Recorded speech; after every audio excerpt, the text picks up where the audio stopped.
Assalamu alaikum and good afternoon, everyone. We'll be starting this session in 5 minutes time. Just we are allowing few more minutes to tutors to join the session.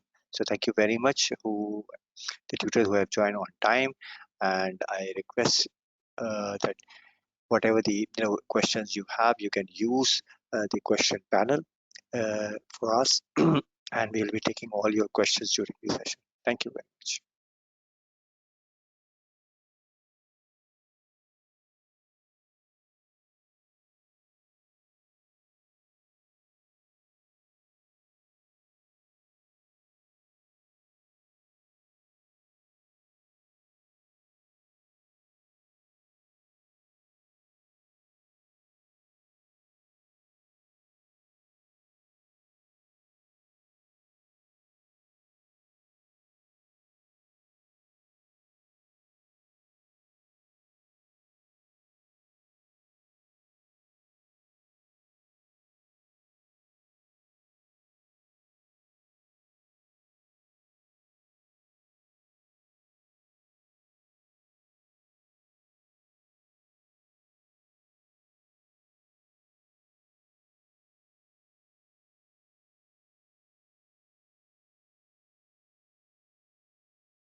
Assalamu alaikum and good afternoon, everyone. I welcome you on behalf of ACCA Pakistan. My name is Furam Iqbal. I'm the Education Manager at ACCA Pakistan South Office, and I'm the host for today's Emotional Resilience session. First of all, I would like to extend my thanks to all the tutors who have taken out their time from their busy schedule, and we know we really want to thank from the depth of our heart that we have shown great uh, importance for today's session. So let me introduce you our panelists for today's session. With us today, we have Nikki Fox. Nikki is the Regional Head of Education for Middle East and South Asia region, and Nikki is based in UK London office. With us, we also have Abbas Abbas Ali. Abbas Abbas Ali is the Head of Education for ACC Pakistan South region, and a very familiar face to everyone, especially the South tutors. So I hand over now the session to Nikki Pass for the opening remarks. So over to you, Nikki.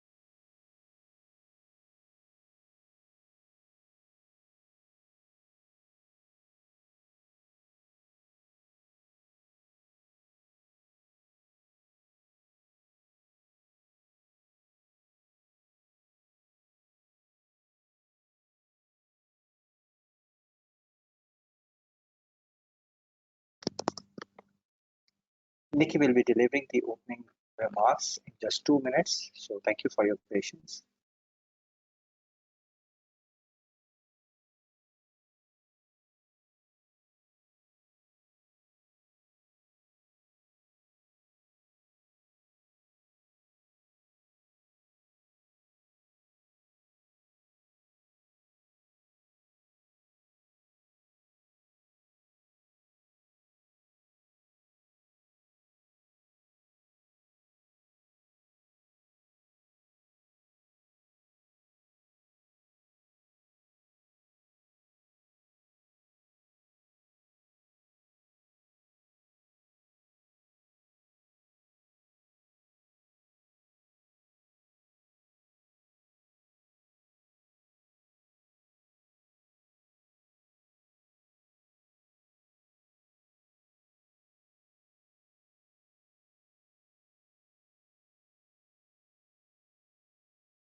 They're experiencing a slight technical issue, so I really want to apologize for that. And shortly, Nikki Parks will be delivering the opening remarks. Thank you very much.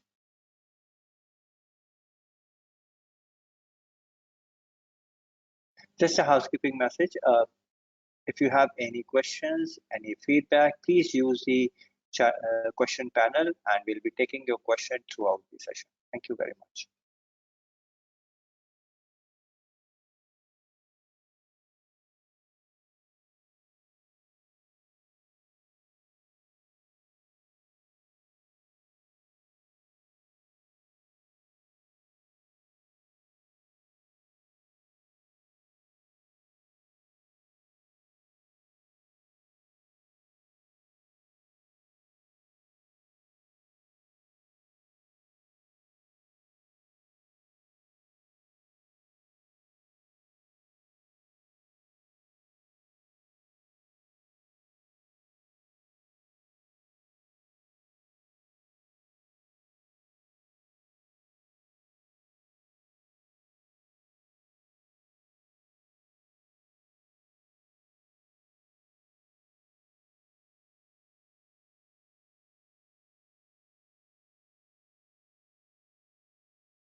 Hi there, just checking everyone can hear me. Thank you very much, Nikki. Loud and clear. Perfect. Well, good afternoon, everyone. It's a real pleasure to be with you here today. My name is Nikki Parks, and I'm the Regional Head of Education for the Middle East and South Asia at ACCA. I know it's going to be a hugely valuable and engaging session today on emotional resilience, which I think is particularly important in today's world. So thank you so much for taking the time out of your very busy schedules to invest in this session, which I think we'll all benefit from. And given your particularly influential position with students, the reach of this session is likely to extend far beyond this group today. And before we get into the session, I want to take a few moments of your time to reflect on what a really valuable role you all play in the lives of our ACCA students. Your key role models and the part you play in their progression through the qualification really can't be underestimated. So thank you very much on behalf of ACCA for all you do to support students. Your efforts are greatly appreciated. So as you know, our qualification and our exam delivery model continues to evolve to ensure that it stays relevant, and we'll keep engaging you on the changes to ensure we have your input and that you feel fully prepared. And in particular, as you know, we have some changes coming up to our options exams with the inclusion of marks for professional skills from September 22. And we're also continuing to improve and evolve our remotely invigilated exam delivery offering. As we develop the qualification, we're continuing to offer support to students to ensure their exam success, and do continue to encourage you to help grow awareness of these resources among students. And you may be aware that at the moment these include free practice tests for our on-demand CBEs, which are available right until the end of March. Of course, you can use these in the classroom as additional practice materials, and students can also practice independently using these resources. We're also introducing exam feedback for students later in the year to be piloted from June for applied skills, and then later on in the year for strategic professional. And we do believe this will be an extremely valuable piece of additional support for students. As always, I'd encourage you to ensure you review the resources available to you on the Education Hub to support you with everything that I've mentioned. In addition, we have a suite of really fantastic resources for Train the Trainer and Train the Marker, also available in the Education Hub. So please do engage with these so that you can benefit from these really excellent on-demand training sessions designed to support you, our valued tutors. And as always, we'd really encourage you to provide feedback on our resources whenever you use them. With your feedback, it allows us to continue to innovate and update the resources to ensure they deliver maximum value to you and also to our students. So I'd like to finish by saying thank you again for all of the excellent support and encouragement you provide to ACCA students. It's very deeply appreciated by ACCA, and we're looking forward to continuing to work with you. I'm now going to hand over to Almas, and I hope that you enjoy today's session. Thank you. Thank you very much, Nikki, for your words of wisdom and the deep encouragement for the tutors community. And indeed, it goes without saying that without the tutors, of course, the knowledge cannot be enhanced. The communities, the world at large cannot be improved upon. So thank you very much, Nikki, for your presence here. And so let's start. Let me just screen. Just hang on, yeah.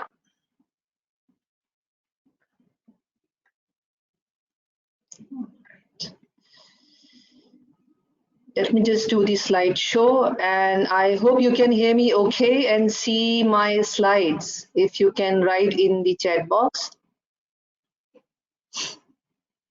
so I can see if you can hear me okay and see the slides, so that we can really have the engaging session here. So do we have any comments? People are okay? All right, that's good. Thank you so much, Uzair, for letting us know that so far it's going smooth, and it should be going smooth as well. All right. So today's topic, I'm sure you all have received the invitation from ACCA, and the topic specifically we mentioned, are you emotionally resilient? Let's learn together. So I've just slightly changed by virtue of my understanding of this topic. At least 2-3 years back, I started exploring why some people, when are found in a difficult situation, they come out, and they come out very strongly than ever before. And why some people remain stuck what is that which is making people come out, and what is that which is not allowing people or not permitting people to come out? Is it something worth exploring and all that? So I started exploring this topic, and I invested myself, my time, and my money, energy in this topic in order to understand my personal emotional resilience. And of course, I use this knowledge in imparting in my community, in the tutors as we are doing today voluntarily, and with the ACC student as well. So we just thought that tutors, as Nikki mentioned, that you give lots of your time, energy, wisdom to the students and their development, right? So of course, like anybody in this world who has been born, has to go through, has been going through tough time, isn't it? And the word resilience, I think it's a tricky word, and it's a word which has been talked about a lot. So much research has been done on it, so much articles have been done on it, and so many books have been written on it, right? And with the arrival of COVID especially, right, this word has started attraction a lot, right? So resilience in the lives of the organizations, any type of organizations, even resilience in the lives of people, whether the individual one or in the community. So I felt that it's my duty to cascade and share what I know, and that's the Sadqa Jariya. We all know that in Islam. So that's the wonderful thing. So now today's objective for the session is that I'm very happy to share that it's a good news. It's a learnable skill, right? So today's session, of course, we have 2 hours. We don't have much time and series of session. So what I'll be doing, I'll be helping ourselves, you all, and myself as well, because I'll be learning through the interactive ways, through the session, that we want ourselves to be aware and then appreciate the importance of this very important skill, which is called the emotional resilience, right? And it is also called the essential life skill. And the good news is this, that we all can learn, we all can strengthen it into, refine it, improve it, and it's a learnable skill, right? Because normally it's a fallacy, it's understood wrong that some people are resilient, they are born resilient, and some people are not, so they are not resilient by birth, right? So that's the fallacy, the misunderstanding and all that, right? The world has sold to us, or we have convinced ourselves. So basically, at every age, whether it's a child, whether it's the adult, whether it's the old person, and any sphere of your life, any aspect of your life, you can learn this skill, strengthen it. So whatever is resilience skill you are standing today, you can always develop and strengthen it.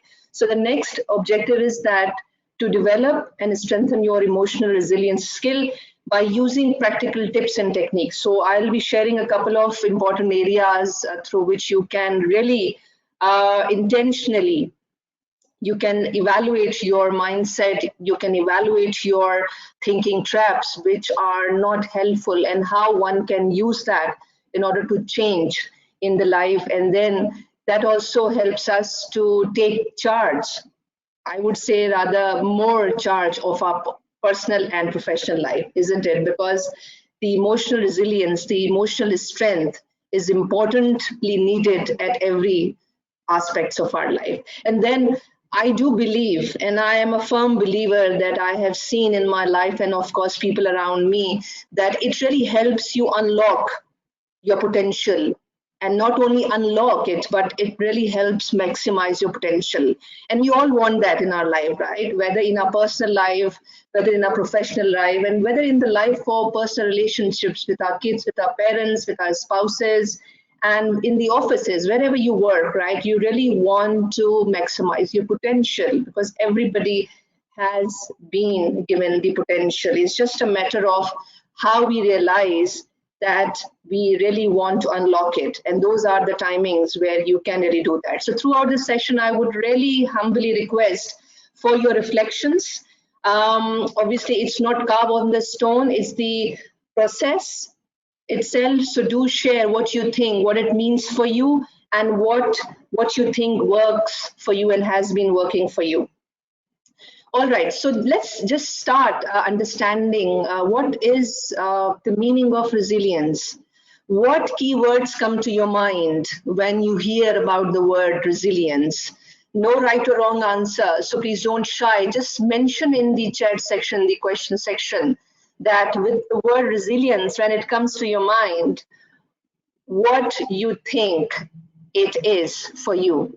So can I have volunteers from the tutor community, please, to share what do you mean, what do you think the resilience is for you? All right, thank you. I can see, Ahmer, you have mentioned, I will start reading it. All right, let me just look at it.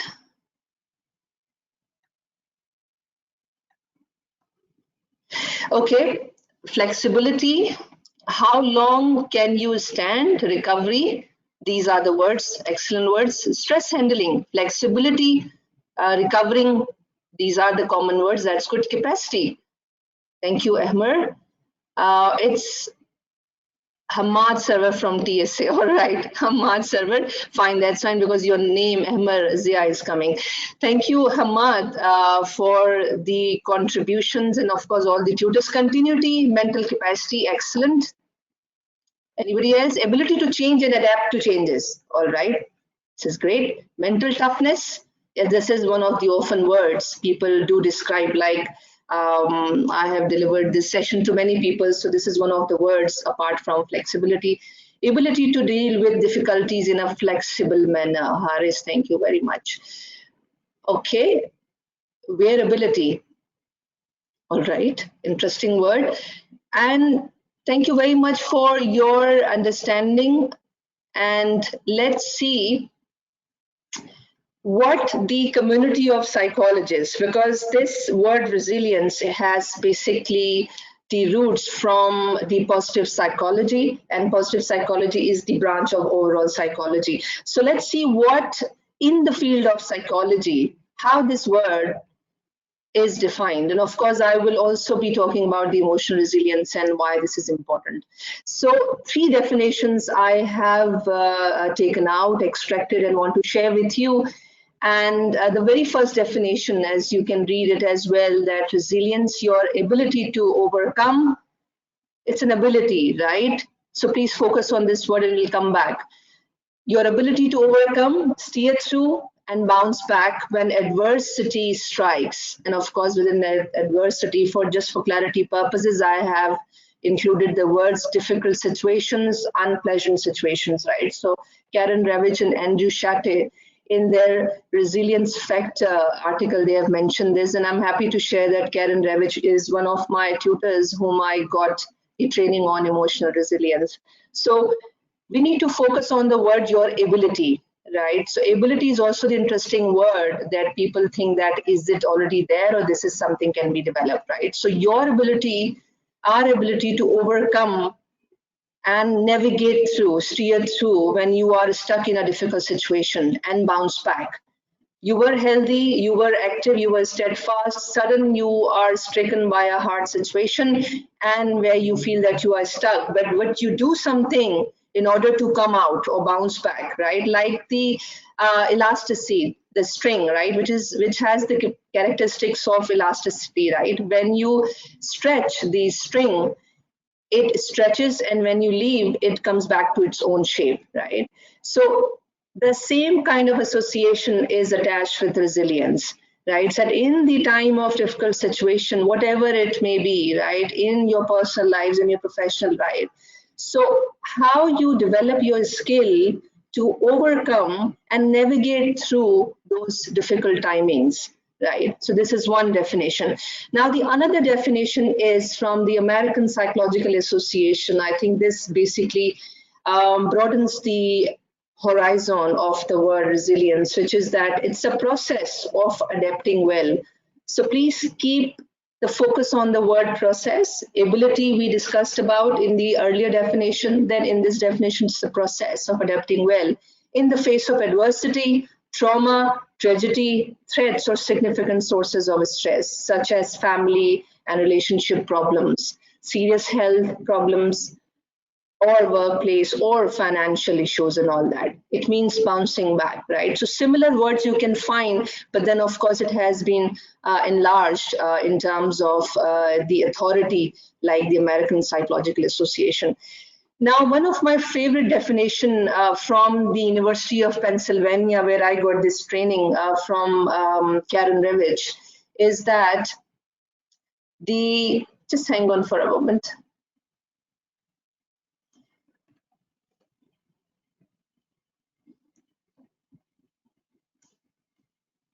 Okay, so there is some. All right, so resilience is the ability to bounce back from the adversity, and it is also the ability to grow from the challenges. So I want you to focus that in earlier definition, it was this, that ability to bounce back, navigate through the difficult situations and bounce back, right? But here, the Pennsylvania definition, University of Pennsylvania definition says that yes, it's the ability to bounce back from the adversity, from the difficult situation, but it is also the ability to grow forward, to grow from the challenges, become stronger, become new version of yourself. So that's the expansion in the overall thought, because I have been reflecting that when you are in a difficult situation, do you want to go back in your earlier position, in your earlier situation, or you really want to come out stronger and more braver from your past situation? So this is a food for thought for you. Right, so let's understand that what are the factors which makes one resilient or breaks your resilient. It's very important to understand, right? In terms of its importance, of course, the research has been conducted a lot for many, many decades. And of course, there have been proof mentioned that it really impacts on your relationships, right? Whatever relationship you have in today's world, whether at the professional world or personal world, it really helps you to customize yourself, better understand yourself and others, and then manage the work with them, right? And of course, it has been associated with the health, with the lifespan, and with the longevity of your life as well, right? So there have been proof about the finest uses of this resilience. Right, so you can see the logo. This is the University of Pennsylvania logo where we were training, and our professor, they helped us understand that resilience is a very broad topic. And of course, I want us to realize this fact that the research is still going on, right? And that's the beauty of the research, because the human behaviors are not easily predictable, isn't it, right? Because it has so many aspects of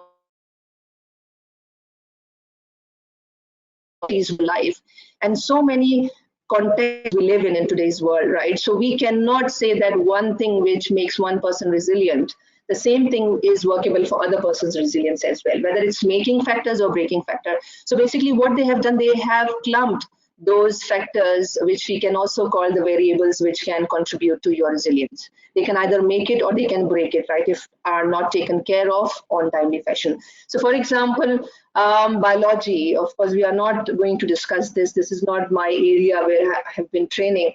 Biology is something which is talked about, the genes and all that, but that has an impact in the one's resilience, right? But at the same time, in today's session, what we'll be talking about more, since we cannot be discussing all these points, it's all about socio-psychological aspects, the interrelationships, your interaction with yourself, with your peers, with your family, and all that, and how you manage yourself, how you realize, create your self-awareness, how you regulate your self-awareness, right? And then mental agility is another thing we'll be talking about very lightly, but I'll be focusing on self-awareness, self-regulation, and a little bit of the optimism, right? So with the mental agility, how it is defined as that in a difficult situation when you are looking at a problem, perhaps I have a narrow vision or tunnel vision where I have one perspective. So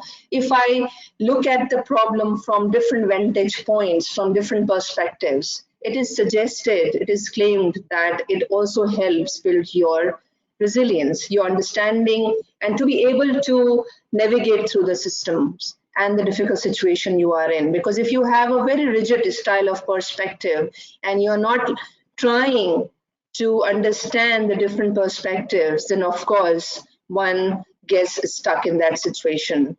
The other part, which is my favorite, is optimism. Basically, optimism is that believing that the future is better than today, and not just believing, but that taking the required action to make that future possible, right? So lots of visualization of the success. How do you find yourself in 10 years down the line? How do you see yourself?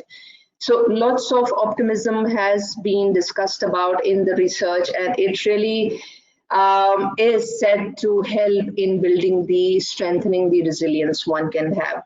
Now, self-efficacy mastery is another set of variable where it says that self-efficacy means that realizing and understanding that what are your strengths, right, which you can use to master your environment, right? And of course, with this, the aspect is also comes in where that what is controllable and what is not controllable, right? As Stephen Covey said, that you see the area of concern and area of influence, right? So area of concern where you cannot do much, and area of influence where you can do much, right? So for example, for inflation, can you do much about the inflation in life, which is going on in the country or the economy? So do you want to be worried about the economy or the inflation all the time, which is not in your control, right? So these sort of things does hamper or help in the resilience factor, right? Connection is said to be one of the factors which contribute in the resilience, which is that your connection with the society, with the people, right? How do you relate to others? How do you give to others, right? And of course, positive institutions is another factor where it is said that when you are interested to build resilience, and this is important for all of us, of course, we all want to build our resilience because we all want to get through the troubling times, testing times, and we all want to come out stronger than ever before, isn't it, right? So it is also connected with the larger than life aspiration, right? What you do, sometimes people talk about the faith, right? Sometimes people talk about the spirituality, apologies. And then some people do for climate change, right? Some people want to do more than what they are doing for their individual lives, for their family life. So it is said, and it's proven in the research as well in psychology, then when you do for others, right, services, and it can be anything for anybody, right? Going in the wild, in the wilderness, and then enjoying the nature really helps you connect and bring you back that what is the importance of your life, why you exist in this world. So I don't want this to be philosophical, but this picture tells you that there are multiple factors contributing in one's resilience, right? Making or breaking it. It's such a vast area, and the research is still going on. So in today's session, as I mentioned, that I will not be able to cover all those areas because that requires many training sessions, and inshallah, we will see whenever it's possible we can do that. Three important areas we'll cover: the growth mindset, the emotional hygiene, and optimism, right? So these I feel are very important, and I can do justice on this session with you just to share my knowledge. And it would be great and my gratitude that any one thing which you can pick, because everybody resilience works very differently, right? As a matter of fact, because the way I have been working on my resilience, in my son's resilience, in my family, and in my community, that has been a different journey altogether, right? So let's move on with this. So the first thing is about the mindset. Anybody would like to talk about the mindset? What do you mean by mindset? Anybody who wants to share?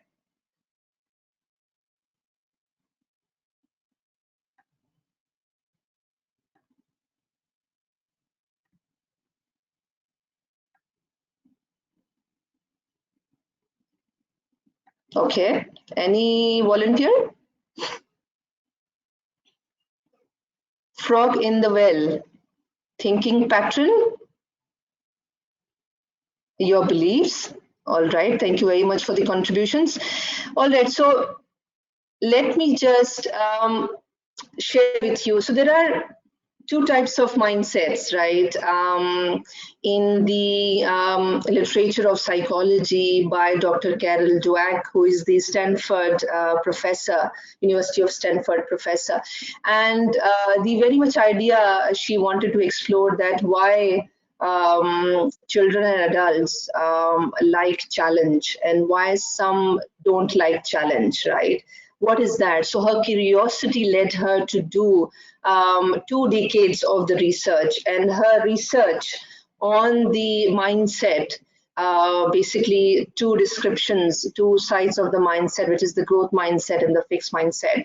Her research has been so much famous that it has been deployed not only in schools, colleges, and university in the educational settings, but also it has been used very successfully with the very visible results in the organizations. And I was thrilled to read that even it was used in NASA organizations, because it was found that how this entire concept of mindset itself is very thrilling. So let's understand that where do we fall? Where our mindset fall? Do you like to fall into, or do you have a tendency? Please keep the focus on the word.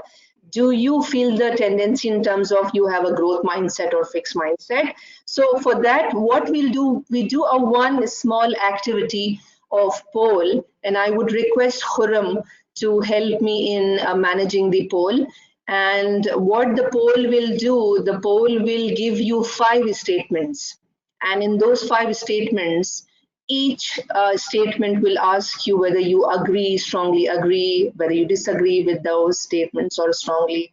You just need to mark, take the poll so that we know what people think, what these 31 people are thinking and all that. Let's do this exercise. I think this is very interesting exercise. So Khurram, can we start the poll, please?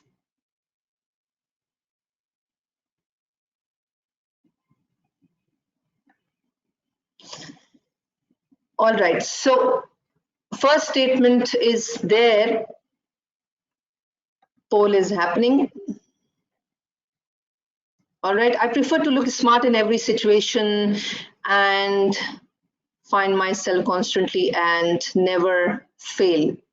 All right, so I can see few seconds more we can give to this poll for you to vote. All right, 70% above people agree, and 30% it's increasing. All right, so okay. So we have most of the people, 70% plus, agreeing and strongly agreeing with this statement.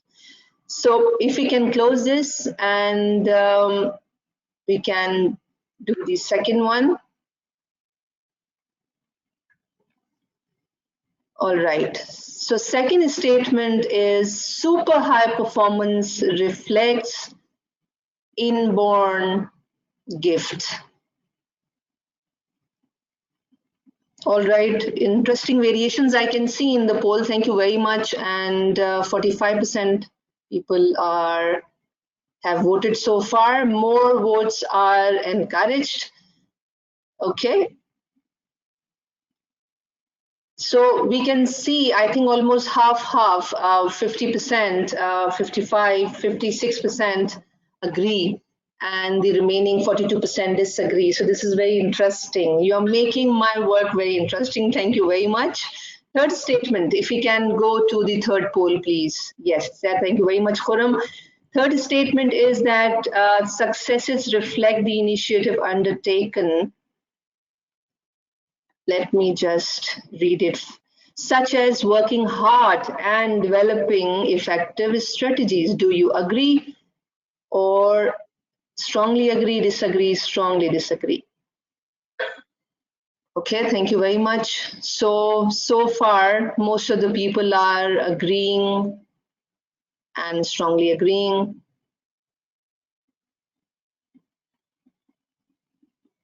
All right.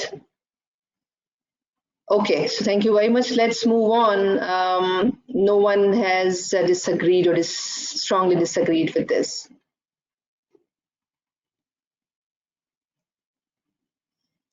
All right, so fourth statement, of course, intelligence is largely hereditary. You either have it or you don't have it. Someone who is found very intelligent in your life because their parents were intelligent, their family were intelligent, they were genius, they were born genius, and that's why they were successful. So they either we have it or we don't have it. All right. So 60, I can see sometime people are changing from agree to disagree. Interesting changing patterns. All right. The fifth one.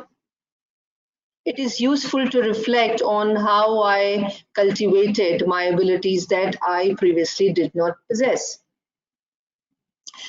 So it's very important that how as tutors, because I had myself been a tutor as well, so what I was believing in many years back, 10 years, 15 years back, and then what I feel that I was so wrong, my mindset was so wrong because the society, the world was able to sell it off to me very successfully.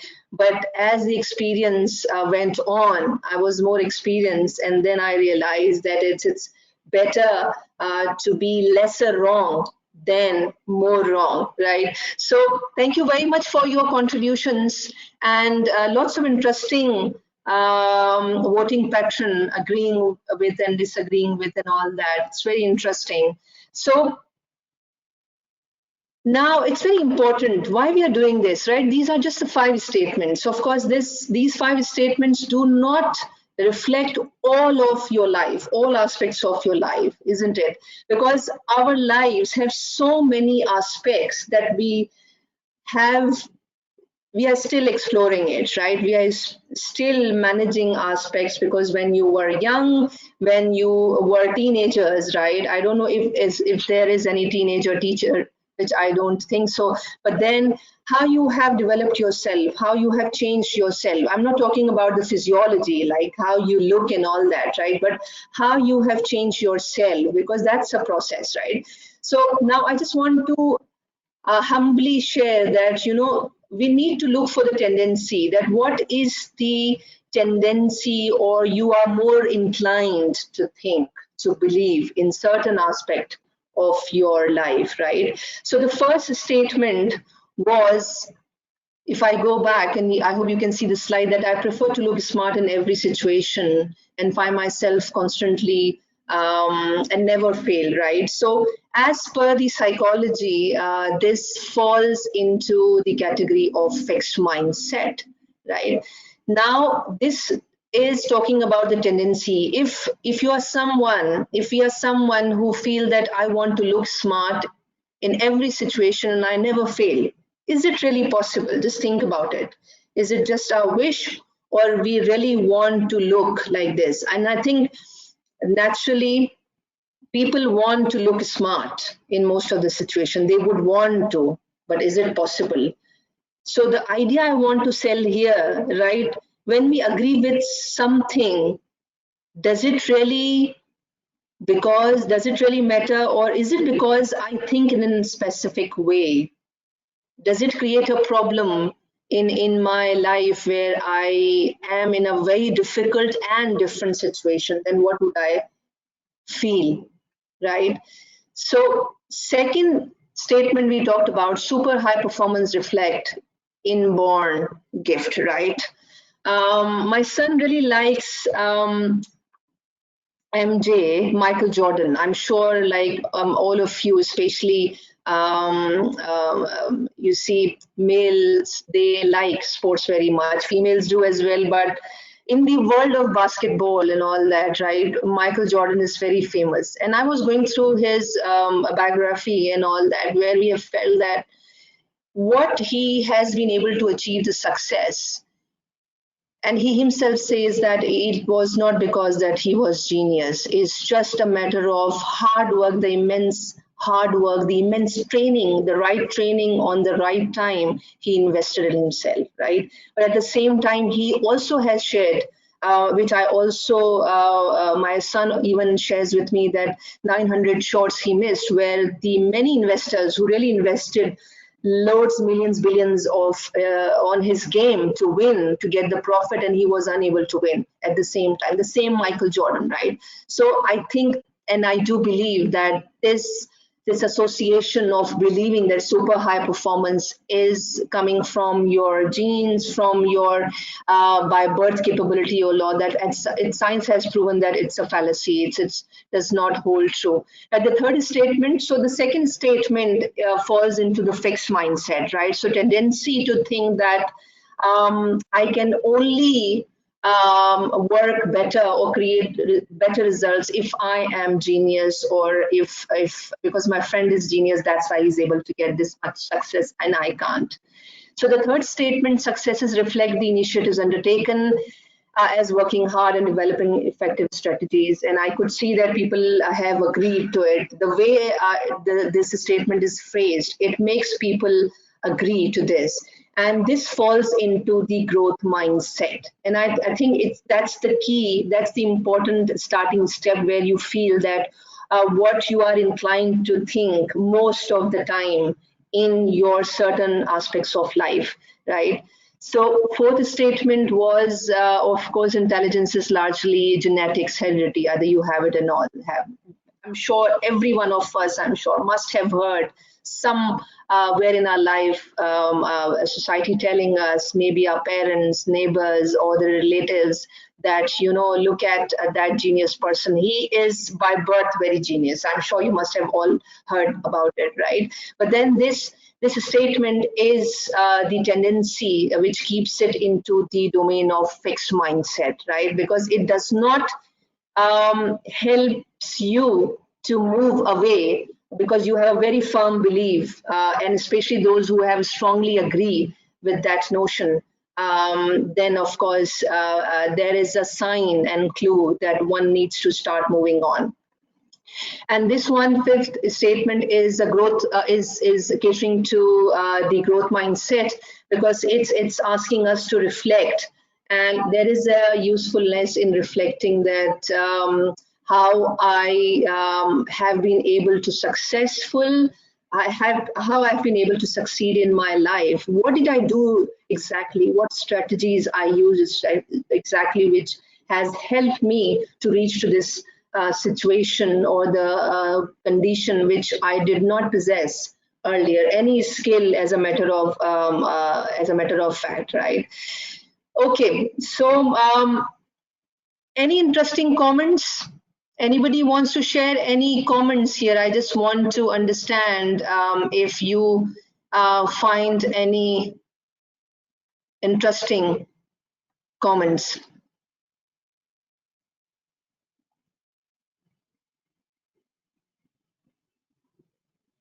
All right, so Hamad Sarwar has mentioned growth mindset, potential sustains in growth mindset, where there is always room for learning. Exactly, that's important. And then how we realize that, I think, not just taking it as a matter of inspirational quote, but how we make ourselves intentionally, the word I often use in the youth as well in my training sessions in community, that how intentionally you internalize this thing that life is a learning phase, right? And you learn from anybody, everybody, any sort of learning, right? So it's very important. Thank you very much for your contribution. Just a little one is important for tell you, because the way I have designed this session, especially this exercise, just to let you know that it's important for us to understand where do we fall in what type of mindset. So basically, Dr. Carol Dweck, who is a psychologist from the Stanford, and she basically coined these words, growth mindset and fixed mindset. So as per her, a belief that the abilities, talents, and intelligence can always be developed is called the growth mindset, right? And what is fixed mindset in her dictionary, in her point of view, based on her research, that a belief that abilities, talent, and intelligence are a fixed trait, right? So basically, she came up with these two words, and then she did the research in terms of all willingness to push your boundaries, and from the achievement orientedness, that how these two different mindsets work as a belief system about our own abilities. And please note, it's not about our own abilities, it's about others' abilities, others' talents, and others' intelligence. Because if I have a fixed mindset, I used to have this fixed mindset years back, where I used to believe that I cannot be good in technology because I was not born in the era of technology like my son, right? Then I started looking into it, and then I had to push myself, and it was a painful period, right? And I was basically living in the world in the time of fixed mindset, right? And when I started knowing about this terminology, I started exploring more and more about it, right? And then I started evaluate my thinking patterns, my tendency of thinking in a certain way, and what is sourcing, what is the background contributing to my specific style of thinking, right? So the game is on, it doesn't finish here. I just wanted all of us to just see that where this is coming from the experts. All right. So I think we have discussed this. I think the way we craft ourselves, for example, what we have done, that we have categorized the two types of ways. While you feel that if you are in the fixed mindset, obviously one cannot, none of us can be completely in the fixed mindset, and none of us can be completely in the growth mindset. This is what experts say as well, right? It's a process. As I said, that we have all different aspects in our lives, personal, professional, relationship point of view, and all that, the belief system, right? You just need to move away after you realize that what area of your life where you have a tendency to think like a person with fixed mindset. And the key takeaway is that you move from the fixed mindset to be able to go for the growth mindset. For example, that the statement I use, that in the last statement, if we see that successes reflect traits such as being smart or gifted in a particular way. So I know that I used to believe in this, right? And I was happy with this.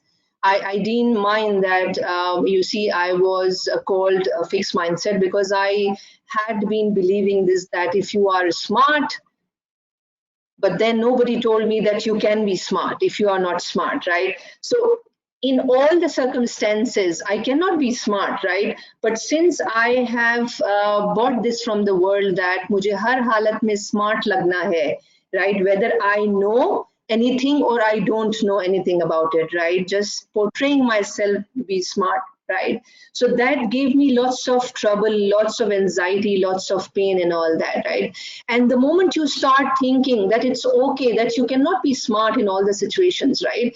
It's the initiatives, it's the way you work, right? And then you can become smart. So I think there is a very subtle difference, or a time where the moment you shift your thinking patterns, and that is being sourced on the background of your belief system, right? For example, it's useful to reflect on my inherent strengths and weaknesses, right? Inherent, which is gifted, which is by birth I'm carrying on, what my parents had, my grandparents had, and in a certain environment I'm living it, right? Or is this helping me a lot? This never helped me a lot, because I always thought that either I have these strengths which I have been able to count, or the weaknesses. That's it, right? Can I convert my weakness into strength? Can I cultivate, right, in terms of knowing these strategies and then deploying those strategies, the right training, the right time, and I can possess those skills which I had never before, right? So these are some of these statements I shared in the form of in the activity. Right. So any reflection for me is very important. Any reflection, any contribution कोई share करना चाहता है, please do share with me.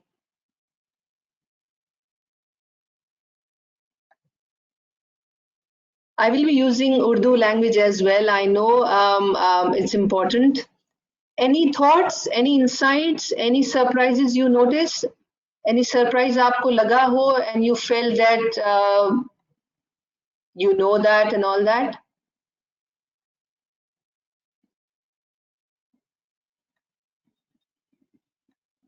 All right. So let's move on. Okay.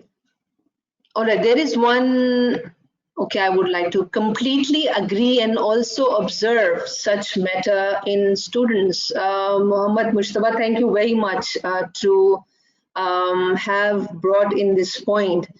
क्योंकि students के साथ हम तमाम का relationship है, right, and especially tutors relationship, right, is very fundamentally influencing.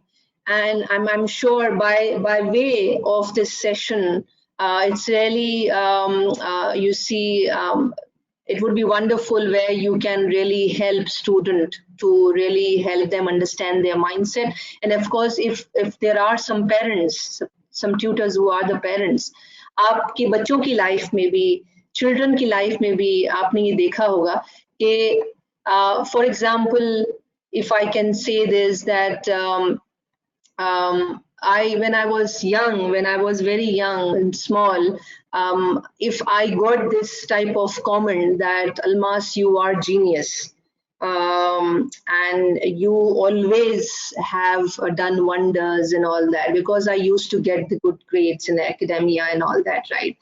And then there was a time where I was not getting good grades. There was a time where I was not as accomplished when I used to be.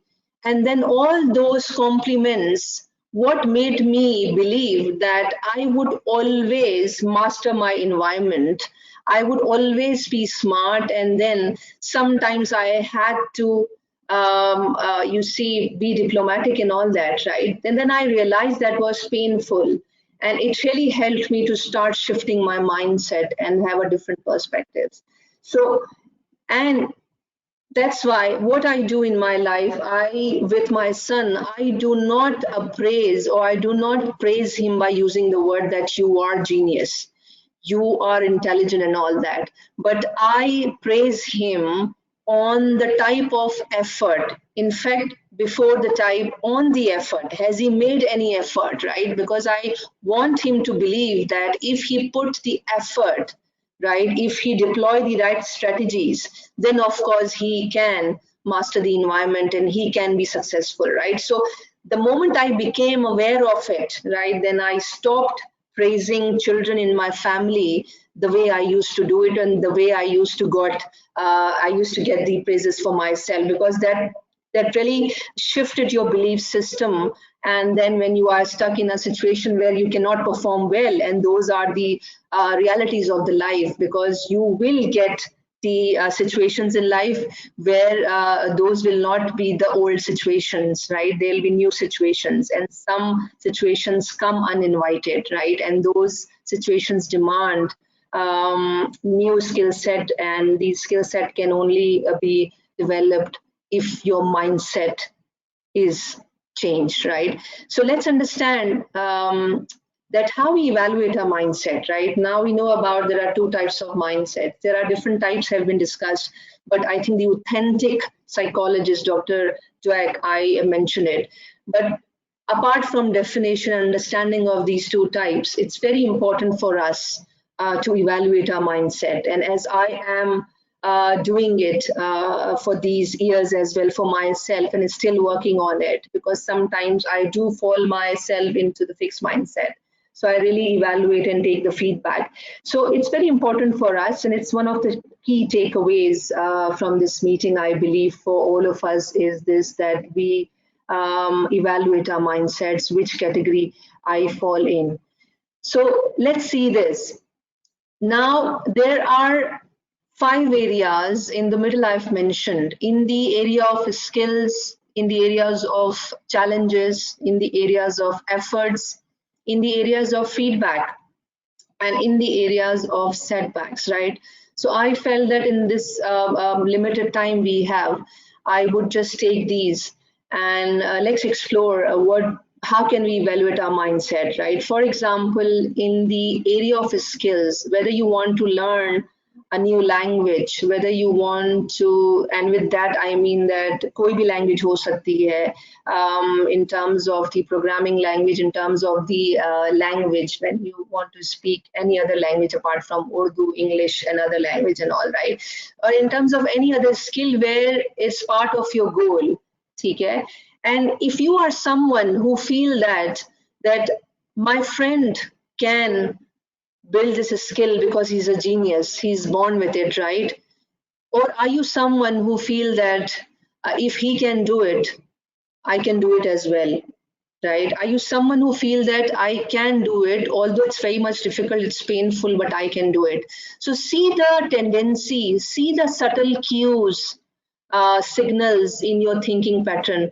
And let me admit, please do take care of your thought process, because it's very tricky, it's very complicated, and it cannot be fixed in one go, in few months. It takes time, because the human brain, how it works, let's say if I am in my 40s and if I have been having a specific type of mindset for 20 years, so it will take some time to unlearn those neuroplasticity, or the neural connection, as science says, that the way you think every second, every hour, every day, every month, and throughout the year and many years of your life, then it becomes a connection, it becomes a habit. And actually in the neuroscience world, it says that it creates the connection in your mind, the patterns, and then it goes back the natural ways of thinking, we call it, right?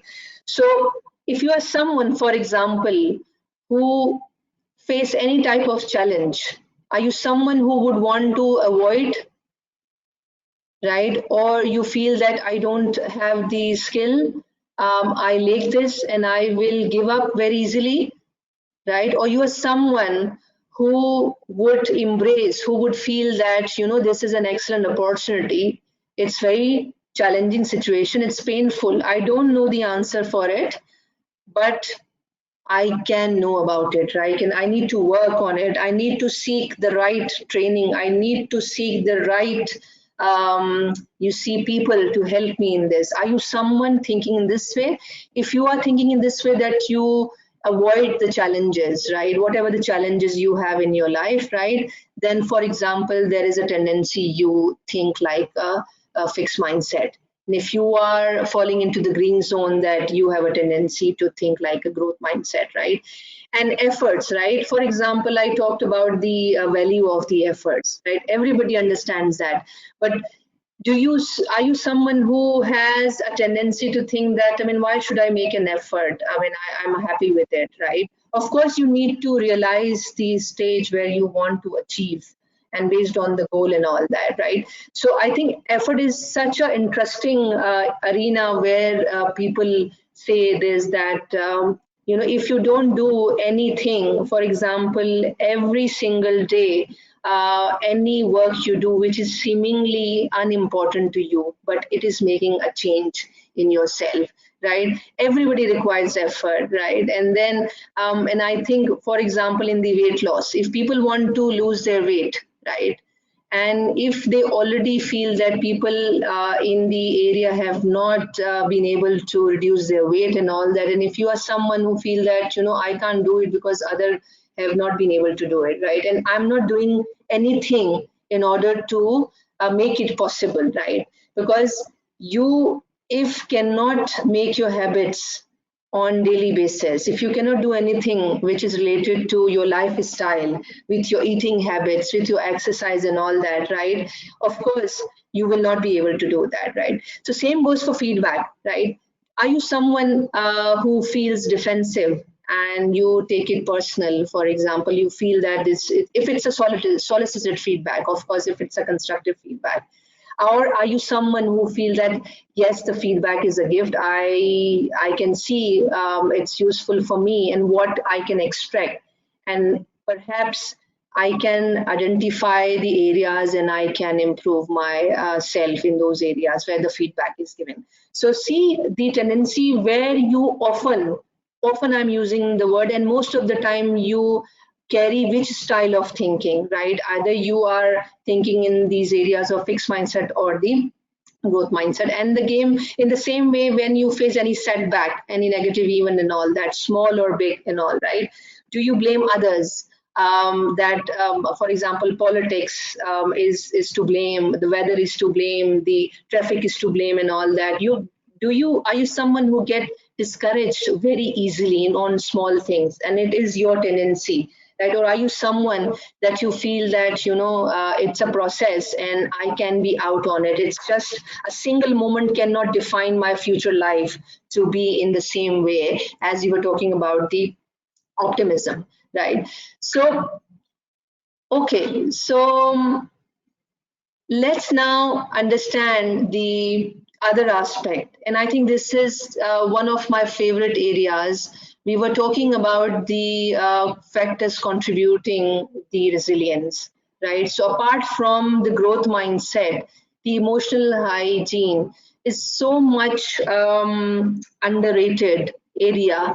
And of course, there is a reason for this, that we all know, and we all understand that the physical hygiene, like आप जिस तरह से दांत साफ करते हैं, आपकी जो dental hygiene है, when you have an injury in your body, जब कहीं आपको चोट लगती है, so आप क्या करते हैं? What do you do that? आप फौरन से डॉक्टर के पास जाते हैं, isn't it? You get your injury, you get your wound treated. हमें सब पता है बचपन से, राइट? वो ख्याल के जाता हो. Have we ever thought about the emotional hygiene? Right? जिस तरह फिजिकल हाइजीन की बात की जाती है, हमने कभी इमोशनल हाइजीन, इमोशनल क्लीनलीनेस की बात की है, राइट? हमने कभी इस पे गौर किया है अपने लिए भी और अपने अतराफ में भी, right? So I feel that this area has been neglected a lot, especially in most of the parts of world, and it's a growing amount of research coming out for it. Even COVID से पहले भी it was very much there, but COVID के बाद, of course, we all have seen that it has made all aspects of life, most of the aspects of life, very turbulent, right? So ये बहुत ज़रूरी है कि I feel that from today's session in our lives, because our lives are associated with the loved ones, isn't it? Our lives are associated professionally with the students where we work, where we earn our livelihood. It's very important.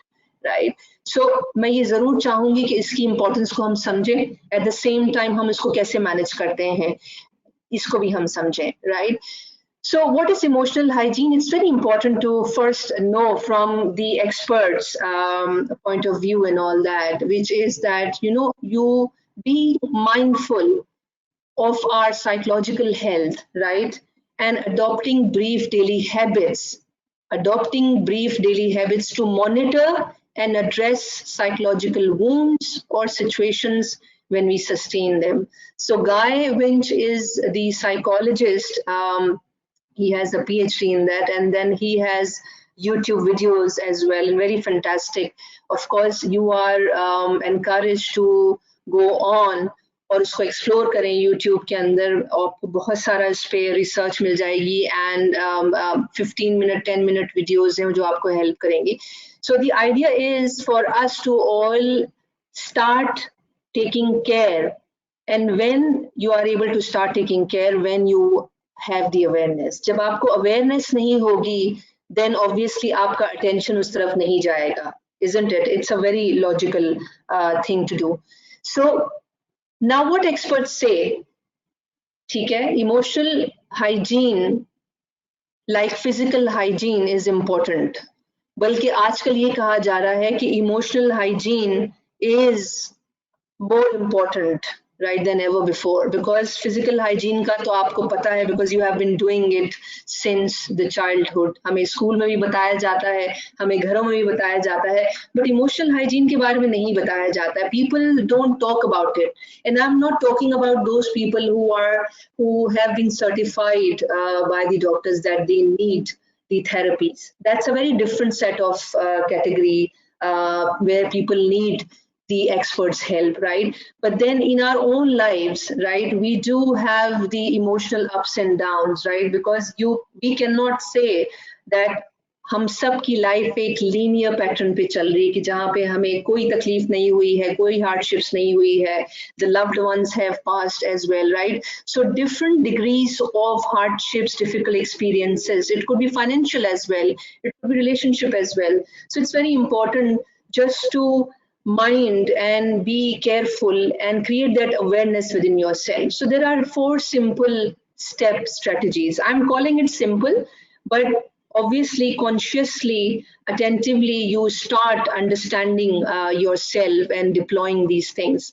So for example, you need to listen to what you are saying to yourself. Self-talk is often considered funny, whereas I feel that when somebody is talking to himself or herself in public, people laugh. What is happening, right? If that person is not certified needing the counseling session, but then there is a fundamental self-talk going on, whether nobody can see that we are talking to ourselves very much visibly, लेकिन आपके ज़हन में बातें चल रही होती हैं, आपके ज़हन में जो है ख्याल चल रहे होते हैं, emotions चल रहे होते हैं, right? So you need to listen. The word I have highlighted here, you need to listen to the kinds of words you are using yourself, how you talk to yourself. For example, आप किसी friend से बात कर रहे हैं, what words you use for them and what words you use to yourself, right? आप अपने लिए negative words use कर रहे हैं, आप अपने लिए harsh words use कर रहे हैं, or you are loving yourself. What words you are using yourself, right? How do you see your self-esteem? It's very important. So आपने ये notice करना है. Then of course this comes with practice. Intentional होने की ज़रूरत है. Intentionally you need to start listening and focus, and then you see your 5 senses, right? Then most of the time, what is the quality of your thoughts, of your self-talk? Notice, do you have palpitations, heart pounding, sweating palms? What you do? Biting nails, right? Your heart races, heart beats faster and all that. Notice your 5 senses. As you were talking about the physiology, right? Because these emotional aspect, the thoughts pattern, right, do impact on our body as well. किसी को पेट में कहते हैं ना pangs in your stomach, somebody gets headache and all that, right? There is a situation happened one time, and just like a cassette, it's being rewinded in your mind. You had a bad situation or an argument with a colleague, with a family member, and that has happened once, but that happening keeps revising or keeps happening in your mind time and again. आप उसके बारे में सोचते जाते हैं. There is a cassette which being played on and rewind हो रही है. ठीक है, see your body sensations क्या हो रहा है, right? And then you see the third step is this, when you realize that after you are listening very carefully, because that you need to focus, right? इतना आसान नहीं है वो, but of course one can always practice and do this. And then you need to challenge your self-talk if it's negative. And not just one time negative talk, not just 2 times negative talk. If it's series of negative self-talk, if it's series of negative and harsh self-talk, right? You need to challenge it, because it's not helping you to progress well in your life, right? And then you need to challenge it and need to change your self-talk, right? With the more positive word. If you are too much, if you're someone who is, for example, very harsh, that something has happened and you all the time believe that you are to blame. आप ही का कसूर है, and then I'm someone, for example, to blame, that for everybody's problem in the world, for everybody's unhappiness in the world, I'm at fault and all, right? And if I keep on thinking like this, ठीक है, ये एक मैंने आपको pattern बताया है, right? It can be different for you as well, and we will be talking about the thinking traps, the unhelpful ways of thinking, right?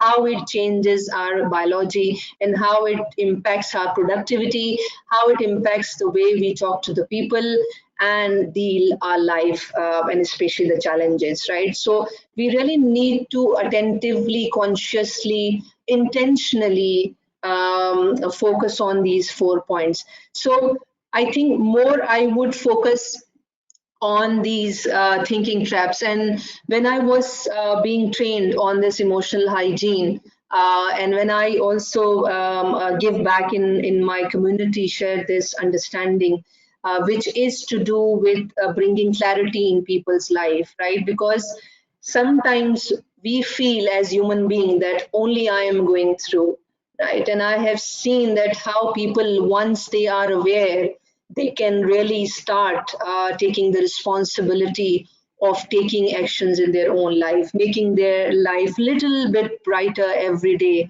and of course making themselves ready to focus on the main goals which they have set for their life. So let's now understand these thinking traps. And let me just stop here for a while and see if we have. All right, so thank you very much for all the comments, and I can see that you are contributing in terms of it's also about the environment, which plays an important role, I guess. Yes, Mustafa, you are right. And what Mustafa is also writing, yes, it's not always about materialistic benefits. Sometimes a small appreciation do magical impacts. You're spot on. And ये होता है हमारी life में because जो gratitude का word use किया जाता है, and experts and psychologists, they said the gratitude is so important, and that does not have to be the small, the very big thing कि lottery खुल गई है आपकी लाखों की, then you are grateful and all. That small appreciation in your life, in others' life. And I have learned that people who say very sincerely thank in others people work they see and all that. And it has also been seen that जब आप किसी को बहुत sincerity के साथ thank या शुक्रिया अदा करते हुए देखते हैं, अगर आप किसी को ये भी देख रहे हैं कि कोई किसी की मदद कर रहा है बहुत सिंसियरली, आप उसकी मदद नहीं कर रहे हैं, लेकिन you learn a lot, you absorb a lot, right? So this is very important. So coming back on the thinking traps, these are the thinking traps which are also called the unhelpful ways of thinking, very rigid patterns of thinking which come in our way और वो हमें progress नहीं करने देते हैं. ठीक है, there are many, of course, as I said, this is the very dynamic area. People are researching on it, especially the psychologists. And these 5 areas I have picked because I do fall into these areas as well, in one or two of these areas. And let's see, please देखिएगा for yourself, where do you fall in these areas? And I can feel that, because it's so much relatable, we often feel in one or two other categories of this. So let's understand what are these thinking traps. So there are 5: mind reading, me, them, catastrophizing, and helplessness. So let's explore one by one, please. And in terms of timing, I hope we are doing it well. All right. Okay, so let's understand this. I'm sure every one of you has seen this picture. Okay. And mind reading trap. It's one of the thinking traps. What is mind reading? Mind reading is assuming you know what other person is thinking 100%. or expecting what other person is thinking about you, right? So focus on the word assuming. ठीक है? For example, example I have highlighted here, that after walking out of a meeting, we predict that the listeners hated it. So I'm having a mind reading, right? There is no way they are going to accept our proposal. So if I have a tendency to read the mind of the people, right? And imagine we all cannot read the mind of people, isn't it? Only I can read my mind, what is happening, what is going through inside my mind, and I need to focus even for that to be aware of, right? But do we know what is happening in others people's mind? Of course, we don't have bionic eyes like we see in movies and in cartoons, right? The bionic eyes cartoons were very famous, and then I really liked when I was young and small. So the idea is here that do see that what is your thinking. Are you someone who think in this way, and you feel, for example, if you are if you have spouses and if you feel that they should know what is going on in my mind, उन्होंने assume करना चाहिए था कि मैं किस तकलीफ से गुजर रही हूँ या गुजर रहा हूँ, right?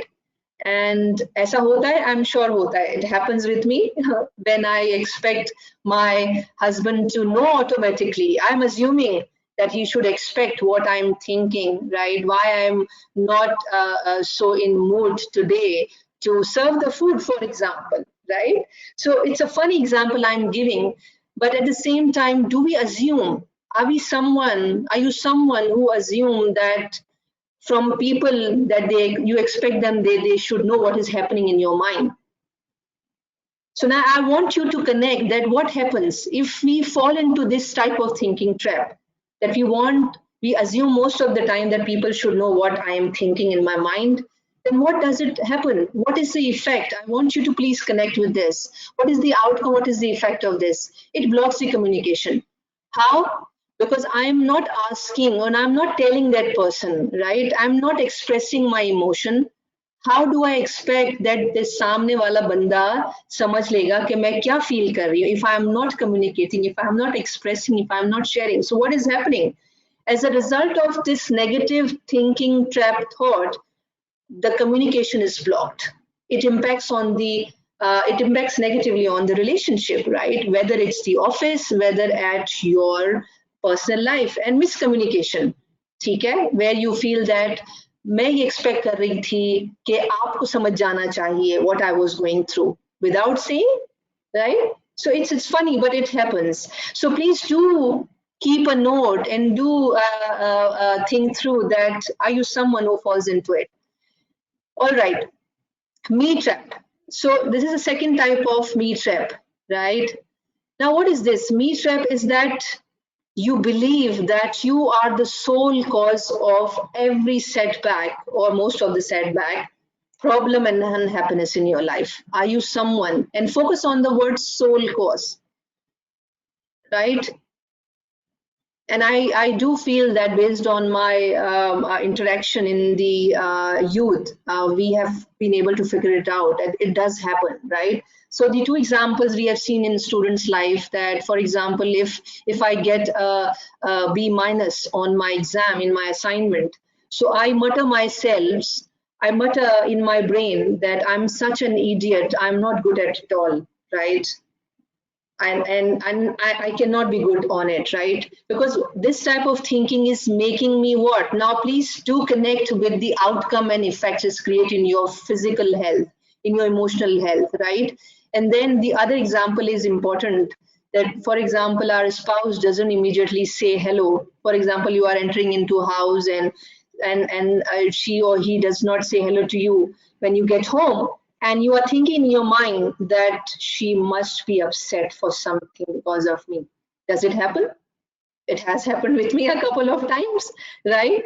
And what is now making it clear for us that if we are someone, if we feel that most of the time we feel that we are the sole cause of our own setback or other people's setback and other people's problem and unhappiness, what you feel, what is happening, what does it do to you? It makes us feel guilty in ourselves, isn't it? It it creates a low self-worth in us, right? Because we are thinking that why I am the problem or why I'm the cause of others people's happiness. You see, I am at fault. You see, if I don't exist in this world, for example, in an extreme way, then the other people will be happy, right? But is it the case? Do we have the evidence for it? You need to challenge.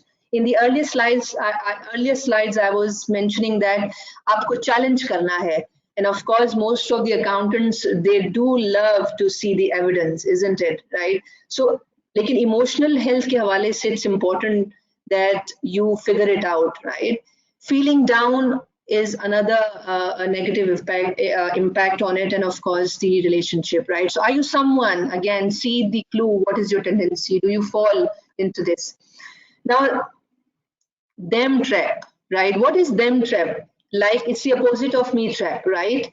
In the me trap, it was this that I'm the sole reason for the whole problem, setback, and happiness, whether for myself or for others. So this is the opposite of that, them trap, that a belief that other people, other circumstances are the sole cause for your setbacks, problems, and unhappiness.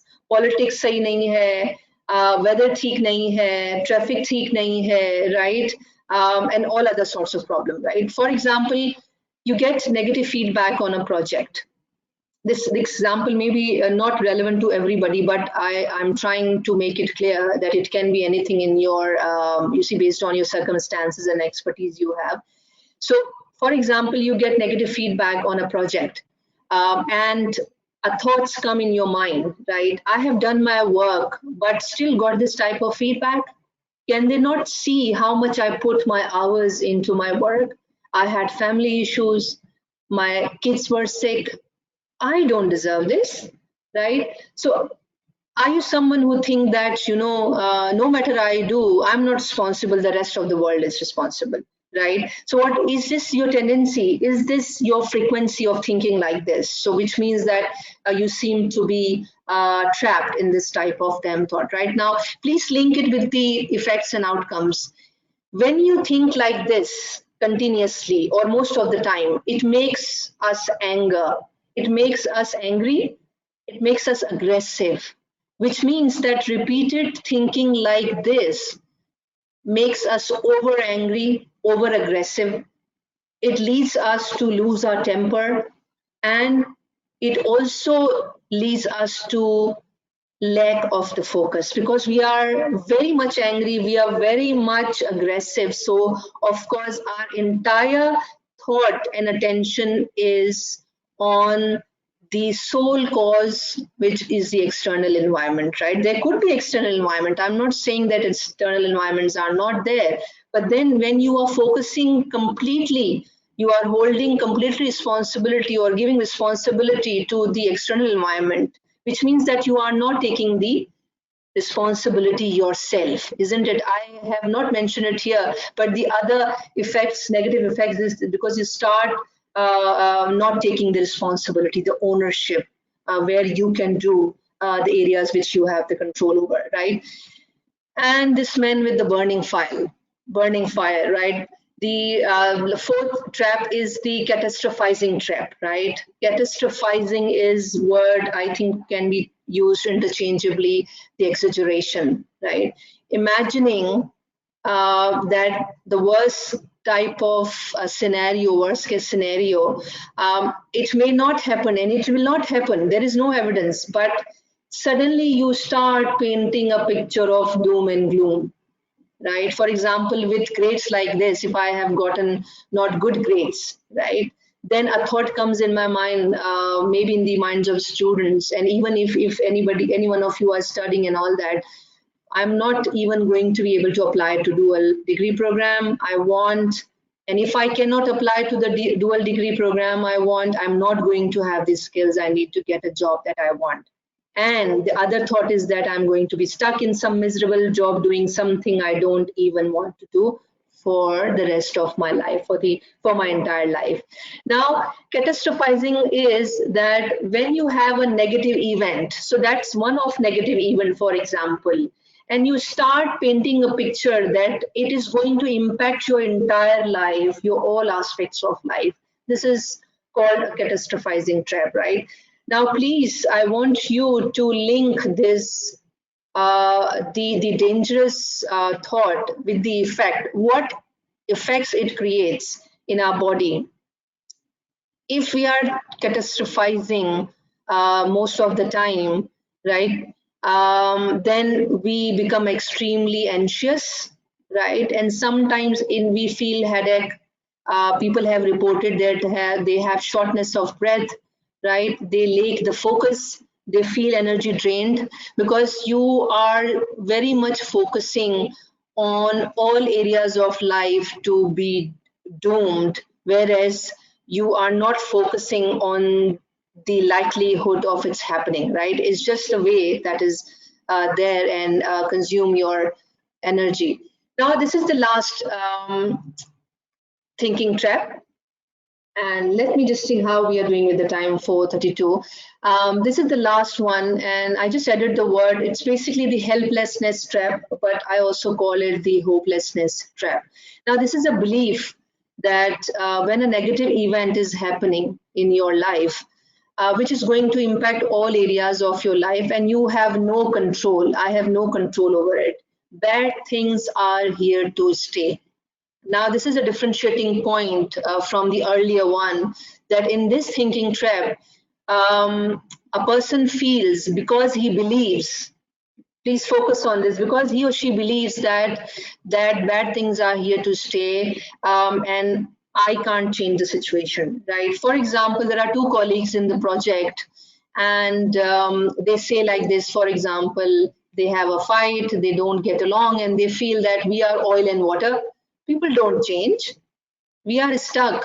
I am who I am, and he is who he is. That's it, right? So, what we are doing, we are just accepting the way we are, but we are not thinking what we can do to change in ourselves and the person in front of us as well. And then both we can change the situation, right?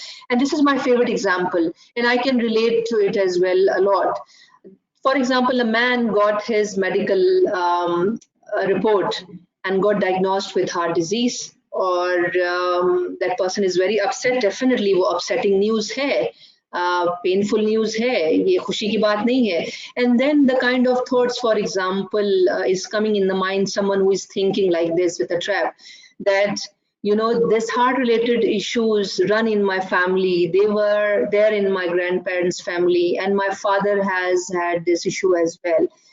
And now me, right? So now what does this tell you? That it actually creates your thinking pattern, your belief system, that, for example, you can also think that, can I not change my lifestyle? Okay, that's a fact that I have the heart disease diagnosed in the medical report by the doctor, right? It's a fact, right? I need to accept it.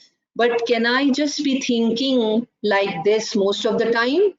That it's not there, it's a bad thing, it's going to be there, or I want to change my life, right? So just need to see what patterns of thinking we have in our difficult situation.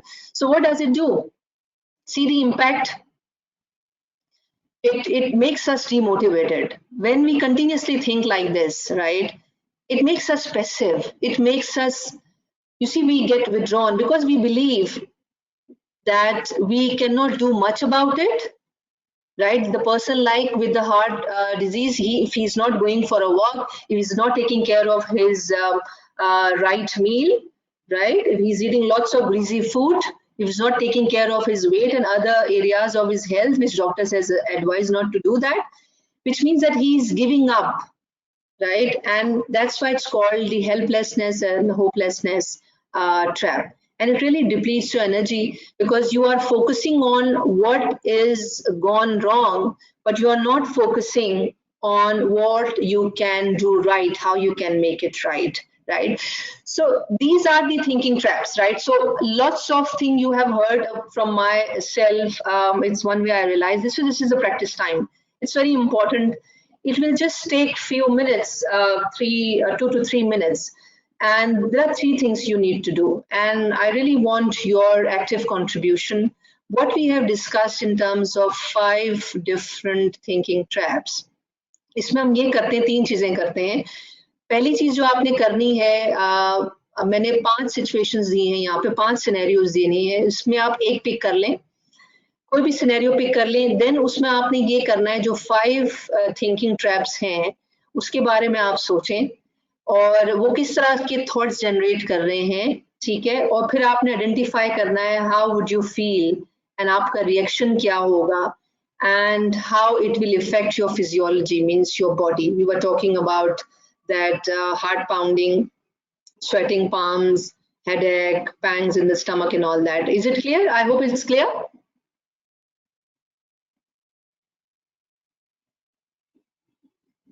So I give you just 2 minutes to think about it. Choose one scenario जो आपको पसंद है और उस पे आप thinking trap देख ले कि कहाँ पर आप फॉल कर रहे हैं और किसी भी स्पेसिफिक थिंकिंग ट्रैप या 5 यूज कर लें या कुछ भी एक, कोई भी एक यूज कर लें and then share how would you feel.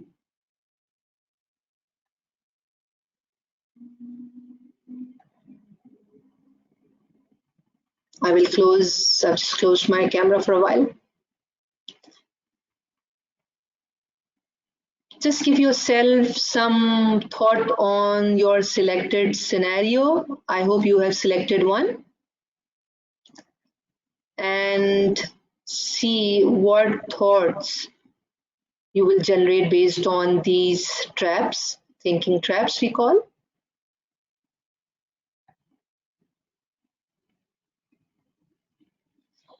And फिर आइडेंटिफाई करें कि आपका क्या रिएक्शन होता है इन स्पेसिफिक थिंकिंग ट्रैप में और आपकी फिजियोलॉजी, फिजिकल जो बॉडी है उस पर क्या इम्पैक्ट आता है, इफेक्ट आता है. Any volunteer want to add here?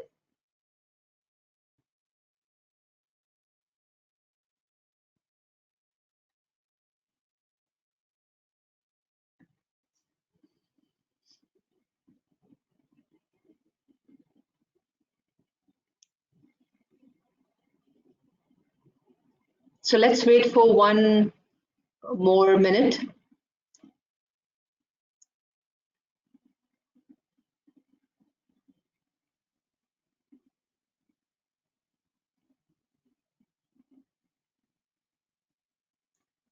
Anyone would like to contribute, share scenario क्या आपने select किया है? A, B, C, D करके बता दें and just share. I just want us to know how we can. Okay, thank you, Zafar. You have mentioned C, and C is that you receive an email from your child's school that the counselor wants to speak to you. So क्या आपके ज़हन में ख्याल आ रहे हैं अगर thinking traps के हवाले से हैं और वो आपकी क्या feelings, emotions generate करते हैं? So you have selected C. What thinking trap you find yourself falling into? Tendency कहाँ पे आती है आपकी?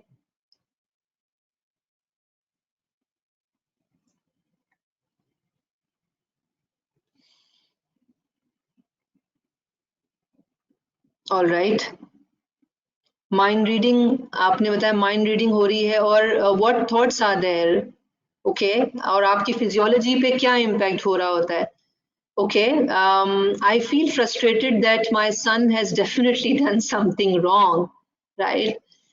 Okay, yeah. So it's the mind reading happening and all that. So what? It's a negative thought. Yeah, we are talking about the negative set of thoughts. And what does it do to your body, to your physical space?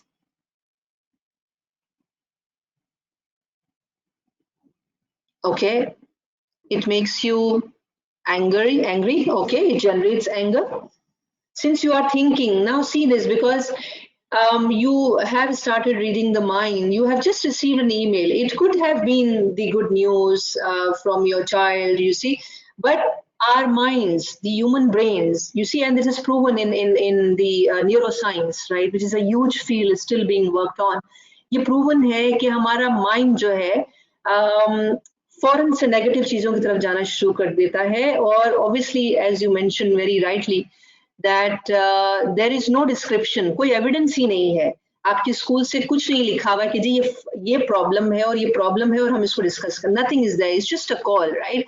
But your mind automatically started thinking कि वो negative ही होगा situation, and then वो that leads to another negative thought, you become anger कि मेरे बच्चे ने कोई गलत काम किया होगा, ठीक है, and then फिर you may become angry on your wife that तुम उसका ख्याल नहीं रखती हो, for example. You have not written it, but you can see that how one negative thread or strand of thought is connected with the other negative and with the other negative thought, right? And then what happens? You become angry, you then don't think on the right?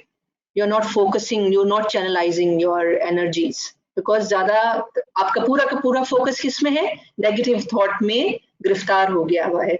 Anybody else want to share anything? Okay, we husband always blame wife.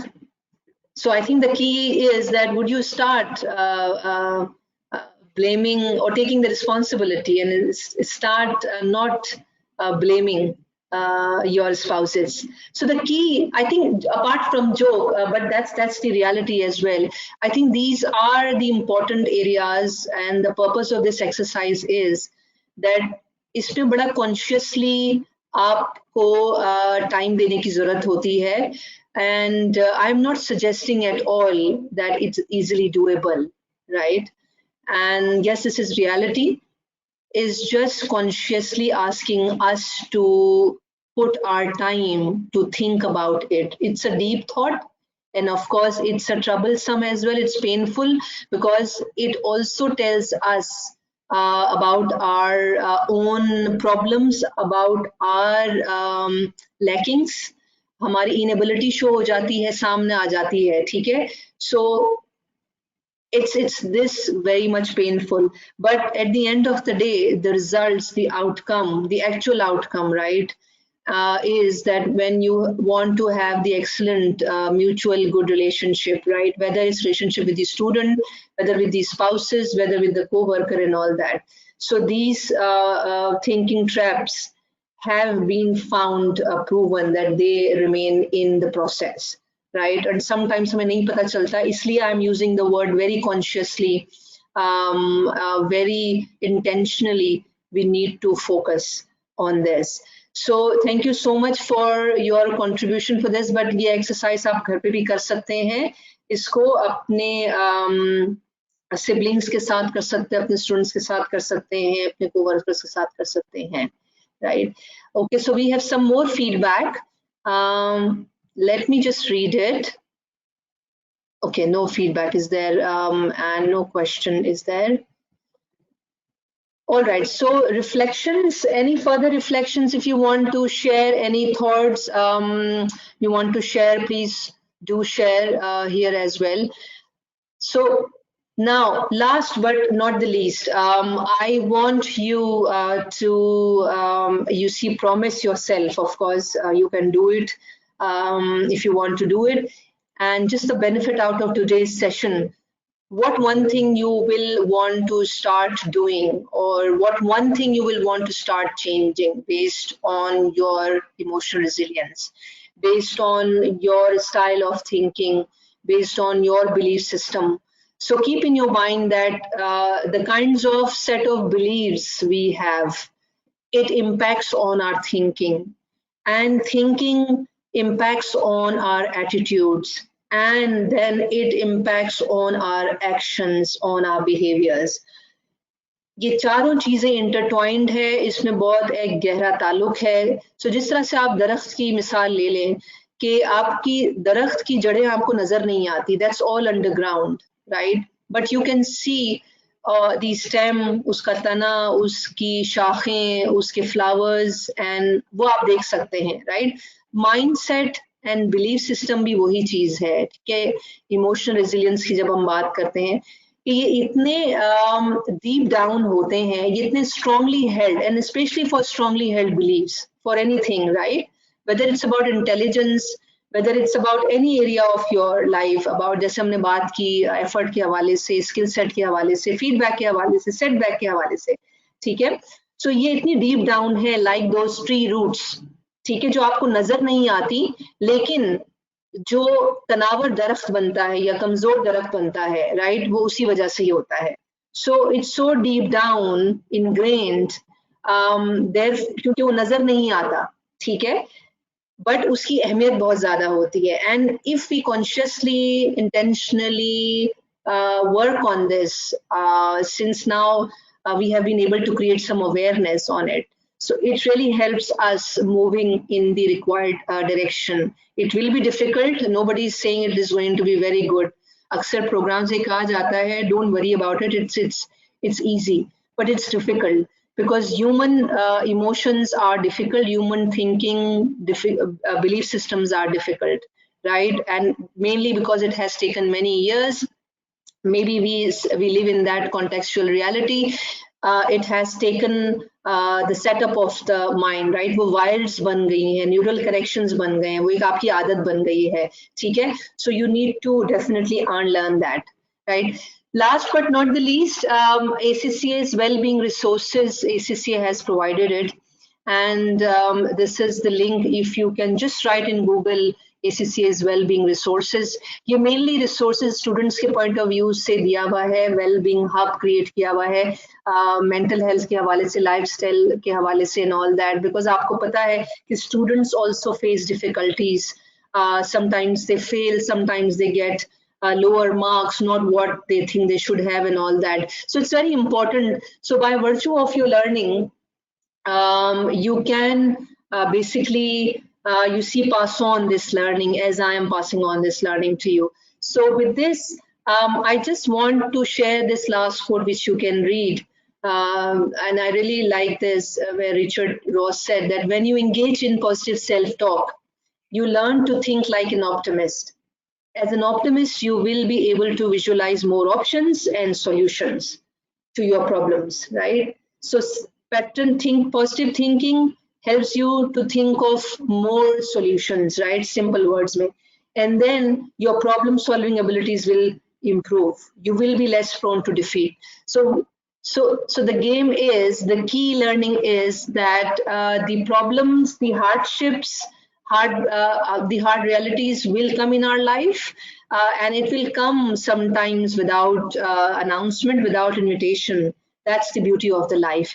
But as Stephen Covey says in his book, that your area of influence, which is what you can control, you just need to realize your areas of control, and you can increase your area of influence by knowing your strengths and by knowing what you can control, and बिल्कुल उस पर trust and focus करके, and then you can really achieve what the goals you have set, right? But developing a process.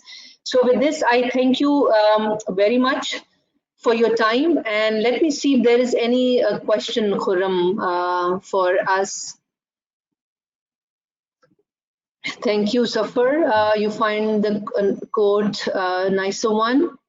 Try to change the way I think. Uzair, Fatmi, thank you very much. So I just wait for a couple of seconds if there is any other question.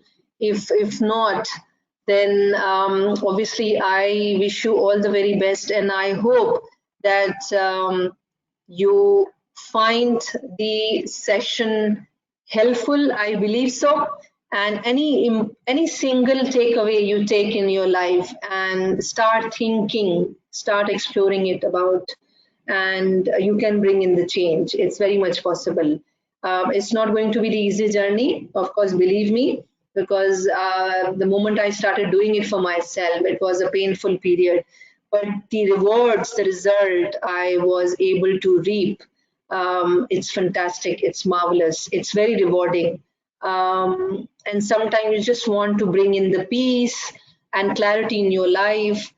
you do the dedication with simplicity, right? So thank you very much. And let me just check if there is no more question.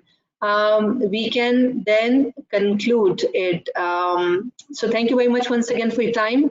Khurram, do you want to share any concluding remarks, please? Yeah, thank you very much, Almas and Nikki as well. For sparing your times, right? And I would also, like to thank, all our tutors who have taken out time from their busy schedule. So thank you once again, and hope to see you guys again in future session. Thank you very much, and stay safe. Have a nice day, everyone. Thank you very much. Allah Hafiz.